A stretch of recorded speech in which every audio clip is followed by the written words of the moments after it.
off the chart. You really Ang feel galing, every no? single emotion they Talagang mga foreigner nagiging fan din talaga, grabe, no? So iba talaga SB19. Let's put go. into it, and they're phenomenal performers. The stage presence is out of this world. When I first became a fan, I didn't know any Tagalog, but it didn't matter at the time because the way, especially when I watched their live. Hindi man siya nakakaintindi ng Tagalog, so walang problema yun, ika nga niya, no? Tuloy. Tagalog, but it didn't matter at the time because the way, especially when I watched their live performances, I could feel the emotion just by the way they sing it. Michaela Greenwich says sumasabay she pa rin became siya. a fan after she watched Ito SB19's napanood first ko to. Wyatt tour Concert to ng ano. Oo, yung naiyak si ate, ayan, in naiyak. 2022. That same day, she caught the SB19 bug. They talk about their parents, and unfortunately mine had passed. So just thinking about them, it just really brought everything out of me. Internationally So talaga, SB19, grabe. I cried for 30 minutes. This Villan 18 even got SB19 Sino to? forever etched on her. Oo nga, ano to? Mapa. Pahinga muna. Ako na. Ayos sa mapa. Her arms. Lyrics ng They're mapa. multi-talented. All of the members, they're like they have unique contributions to the group. But I think for me is how authentic they are and just their personality. Basking nila. 18 Marami say, naging instant with fan dyan. SB19's talent, versatility, and humility, there's no doubt they will continue to grow in numbers, supporting their idols all the way. Nagdi-drip na sila. Don Tagala, ABS-CBN News, New York. ABS-CBN reporter pala to. Na nag-report from New York, no? Ayos So, ayos din naman pala. Akala ko ang ABS bayan, ABS-CBN, ABS-CBN is ano, di ba? Hindi naman pala.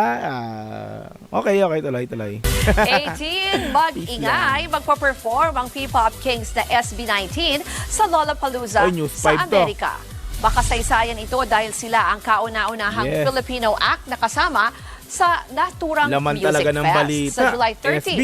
to August 4 na yan sa Chicago. Kasabayan nila ang marami pang international artists.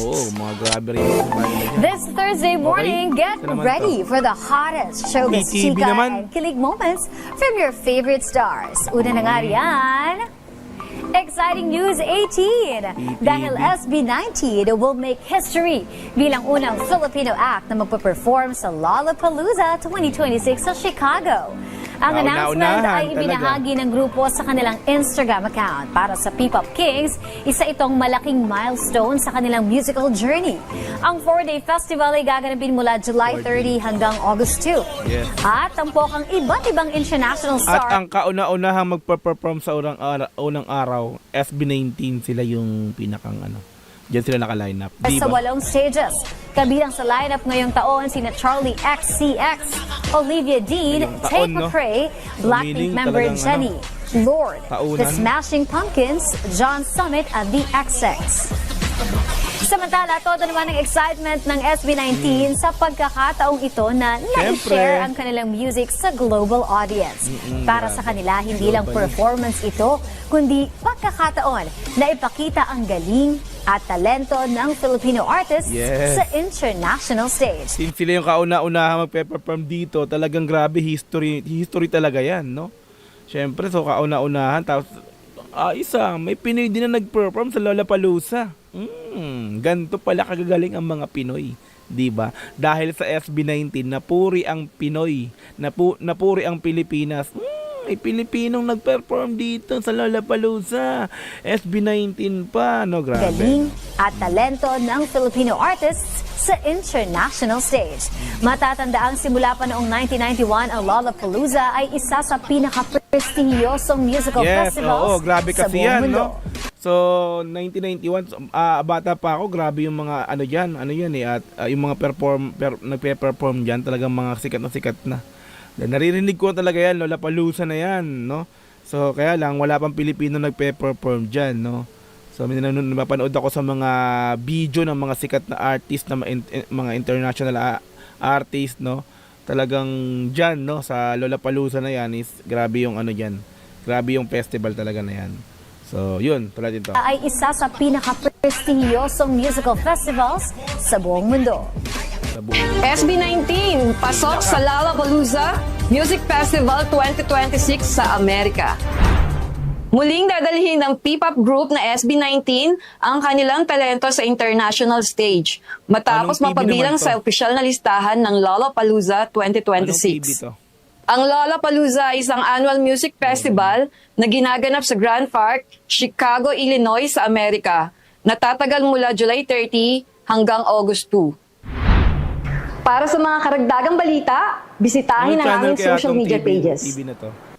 18, mag-ingay, Ano naman magpo-perform to? ang News P-pop 5 Kings naman, na News 5. SB19 sa Lollapalooza sa Amerika. Parang wala pang GMA, Makasaysayan ito dahil sila ang kauna-unahang Filipino act na kasama sa naturang Music Fest sa July 30 to August 4 na yan sa Chicago. Kasabayan nila ang marami pang international artists. Mga bigatin din yung kasabayan talaga nila rito kasi. Okay.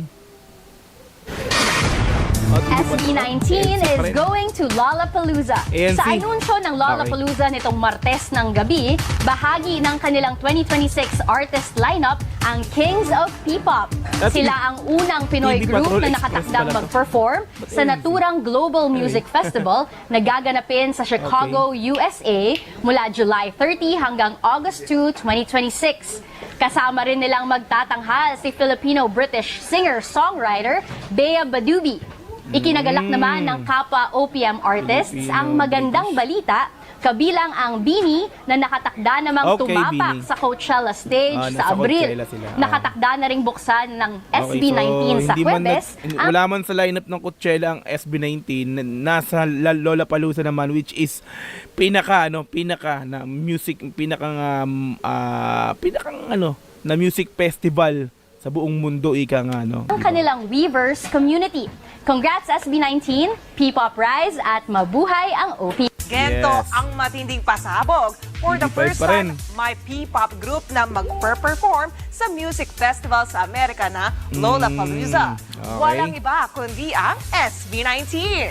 Kabilang sila sa lineup ng naturang Music Fest. Makasaysayan yan dahil ang SB19 ang first Pinoy act na kasama sa event. Iba Yes. talaga ang talento ng P-pop Kings. For sure, dudumugin yan lalo't bukod sa SB19, kasama rin sa performers sina Blackpink Jennie, K-pop group, girl groups na aespa at Idol, Grammy awardee Olivia Dean, 5 Seconds of Summer at marami pang iba. Sa Okay. July 30 hanggang August 4, gaganapin ang Yun lang, naging August 4. August 2 lang, madam, August 2 lang. Lollapalooza, August 4 daw. pang iba. Sa July 30 hanggang August 4, gaganapin ang Lollapalooza Okay lang sa yan. Chicago, Amerika. Okay. News 5. Okay, ito naman, nice. Usapang trivia na naman tayo. MBC Hashtag TV. Pinoy Pride sa upcoming MBC Lollapalooza naman to. 2026. Hindi ko na alam tong balita to, ha. Parang ito yung pinakang hindi ko alam na balitang TV, no? Yung MBC 5. Ano ba channel to? Dahil ang Kings of Okay. P-pop at Gento hitmakers Gento. na SB19, Gento. first ever Filipino act na magtatanghal sa naturang Music Fest sa Amerika. Kung sino-sino pa ang mga bigating artists sa lineup, alamin sa report ni Showbiz Angel. May report. Nakatakdang gumawa ng kasaysayan ng P-pop Kings SB19 Yes, bilang hindi tayo talaga kauna-unahang yan. Pinoy act na magpe-perform sa one of the biggest music festivals sa mundo na Lollapalooza. Pinaka-biggest. Dahil dito, sobrang Festival. proud ang 18 of fans ng Mahal Trending, oh. At ang unang trending topic sa X ang Trending. hashtag SB19X Trending talaga, SB19X Lollapalooza. Lollapalooza. Kabilang nga sa mga bigating artista magpapasiklab din sa Lollapalooza ay sina Charlie XCX, Tate McRae, Lord, Olivia Dean at Blackpink Jennie. Nakatakdang ganapin ang Lollapalooza sa Chicago, Pogi, USA mula July 30 to August 2. Pero bago yan, sa SMDC Festival Grounds muna mag-ahatid ng electrifying performance. Magkakaroon muna ng festival dito sa Pilipinas, syempre April 18 sa homecoming ng ating mahalima SB19. So, yun na nga yung parang ano ko 'di ba? Since nag-festival sila, na parang festival yung gaganapin nilang concert sa homecoming nila kasi 'di ba nasa open ground yun 'di ba? So parang ang ginawa na rito, parang ito yung 'di ba, patikim ng performance namin sa festival bago kami mag Lollapalooza Festival. Di ba? Yun yung talagang naisip ko noon. Performance again to Hitmakers bilang bahagi naman ng kanilang wakas at simula the Trilogy Concert Finale next month, April 18. Samantala, gaya ng nation's girl group na BINI, ngayong araw nga, opisyal na ring bahagi ng global sa Weverse. fandom platform na Weverse ang Alright. SB19. Okay. Alright, so mga madam, mga sir, na mga balita sa TV na supportive sa SB19 for Lollapalooza 2026. Like natin, The Showbiz Corner, mga madam, mga sir, no? So, galing sa kanya yung video na pinanood natin. Okay yan, so mga madam, mga sir, no, laman talaga ng mga balita, no, sa TV, no? Syempre, trending na trending, no? SB19 next Lollapalooza. Grabe, no? Paano di magiging trending yan? Kauna-unahang artist ka na magpe-perform sa pinakamalaking music festival, di ba? Sa buong mundo. Di ba? Grabe yun, no? History making talaga SB19. Kayo talaga ang pinakang the best, kumbaga, kasi kayo gumagawa ng history para sa karangalan ng Pilipinas. Di ba? Proud Pinoy, no? Kumbaga, no? Itaas ang bandera ng Pilipinas dito nga po sa Chicago, Illinois, no, sa sa July 30 ang performance ng Mahalima diyan, which is Thursday. Okay, yan sa mga madam, mga sir, thank you so much again sa pagsama sa akin dito sa video na to, no. So kita tayo sa mga sunod na upload. Once again, this is Dog TV. Peace, I'm out. Thank you so much. Bye bye. God bless all. Yeah.